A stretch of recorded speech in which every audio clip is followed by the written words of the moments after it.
मैं विकास व्यास आप सभी लोगों का स्वागत करता हूं हमारे इस यूट्यूब चैनल पर। आज की इस वीडियो में हम बात करने वाले हैं उन 5 गलतियों के बारे में जो एक अनसक्सेसफुल एस्पिरेंट करेगा एमटीएस के लिए, और एक सक्सेसफुल एस्पिरेंट उन मिस्टेक्स को सुधार लेगा एग्जाम से पहले। चलिए तो आज हम उन 5 मिस्टेक्स के बारे में बात करते हैं।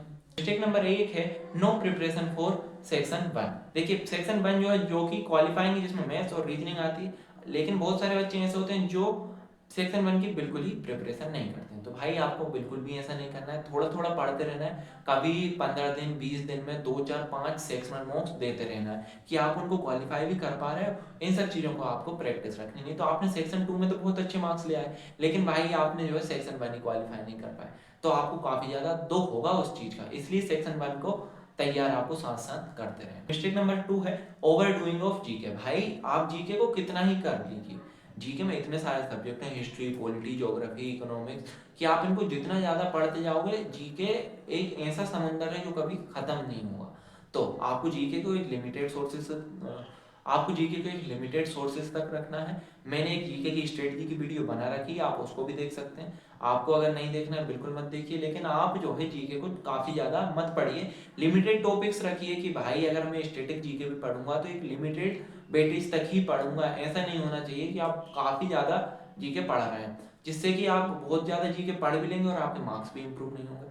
ऐसे ही आपको सेकंड मिस्टेक में ही आप काउंट कर सकते हैं करंट अफेयर्स को, कि भाई आप करंट अफेयर 2022 से कर रहे हैं या फिर आप करंट अफेयर 2025 के कर रहे हैं। भाई अगर आप एमटीएस को टारगेट कर रहे हो तो पहले सीएचएसएल एमटीएस के एग्जाम हो जाने दीजिए। जैसे ही उनके एग्जाम आपको पता चल जाएगा कि भाई एसएससी तो जो है 2023 का करंट अफेयर पूछ रही है या फिर 2024 से 2025 तक का करंट अफेयर पूछ रही है, तो भाई आप तब कर लीजिएगा। तो करंट अफेयर अभी आप मत करिए। मिस्टेक नंबर 3 जो है वो भाई सबसे ज्यादा इंपॉर्टेंट है, जो कि अवॉइडिंग पीवाईक्यूज।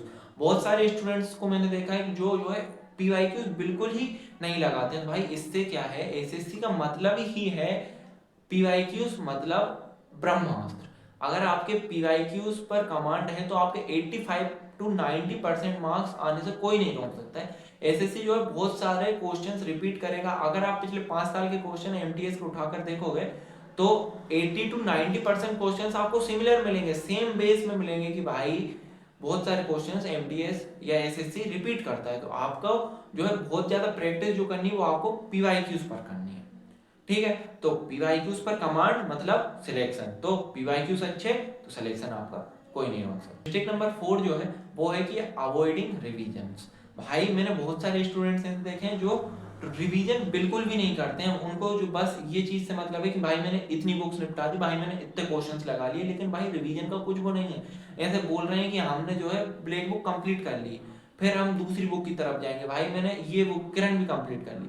लेकिन भाई आपको 5 बुक सोल्व एक एक बार करने से अच्छा है कि आप एक बुक को 5 बार सोल्व कर लो। और एसएससी का मूल मंत्र ही है ना, मैं आपको बता रहा हूँ कि पीवाईक्यूज ही आने हैं। तो आप कोई भी एक प्रीवियस ईयर बुक उठाइए या फिर कोई भी ब्लैक बुक उठाइए, उससे आप काफी ज्यादा रिवीजन करेंगे तो आपके मार्क्स डेफिनेटली अच्छे मार्क्स आपके आएंगे। तो एक बुक को 5 बार सोल्व करना is far better than 5 book को एक एक बार सोल्व करना। ठीक है, चलिए तो अब हम बात करते हैं मिस्टेक नंबर 5 की, जो कि है अवॉइडिंग मॉक्स। देखिए मॉक्स को अवॉइड करना उतना ही हानिकारक है जितना कि एसएससी के एग्जाम में बिना एडमिट कार्ड लिए जाना। तो इससे आप समझ गए होंगे कि मॉक्स को अगर आप अवॉइड कर रहे हैं तो आप अपने सोल्यूशन को मना कर रहे हो।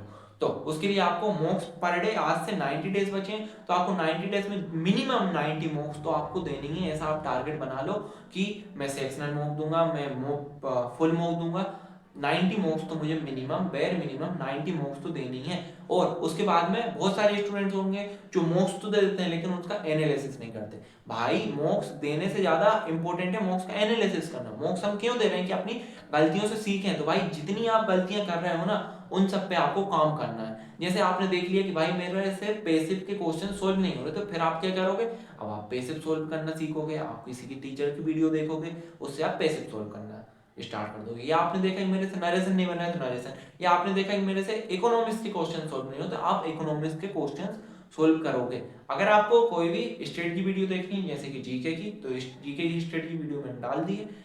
इंग्लिश की स्टेट की वीडियो भी ज्यादा नहीं तो 7-8 दिन में आपको इंग्लिश की स्टेट की वीडियो भी देख। तो आपका काम क्या है कि जो मैंने मिस्टेक्स बताई इनको अच्छे से अवॉइड करना और पीवाईक्यूज पर काफी ज्यादा कमेंट करना। अगर आपको सिलेक्शन लेना है और एक जो सजेशन मुझे आपको किसी भी एक्सपेरेंट को देना है तो मैं सजेशन यही दूंगा कि भाई आप पीवाईक्यूज पर अपनी कमांड कर लो। CGL, CHSL, MTS कोई भी एग्जाम हो 80 to 85% मार्क्स जो है वो पीवाईक्यूज से आप गेन कर लोगे आराम से। तो एसएससी मतलब पीवाईक्यू, ये चीज मैंने 4 से 5 बार वीडियो में बोली, ये चीज आपके जहन में चली जानी चाहिए। Thank you for watching the video. अगर आपको कोई भी डाउट है तो आप कमेंट कर सकते हैं या फिर मेरे इंस्टाग्राम हैंडल पर भी मैसेज कर सकते हैं। हमारे पास एक टेलीग्राम ग्रुप भी है जिस पर आप जुड़ सकते हैं और अपनी क्वेरीज वहां पर भी पूछ सकते हैं। वहां पर मैंने बहुत सारे ट्रैकर डाल रखे हैं। एक हमने 50 to 50 मॉक सीरीज चला रखी है CGL के लिए, तो उसमें मैं अपने मार्क्स शेयर करता हूँ, आप भी अपने मार्क्स शेयर कर सकते हैं कमेंट्स में। Thank you for watching.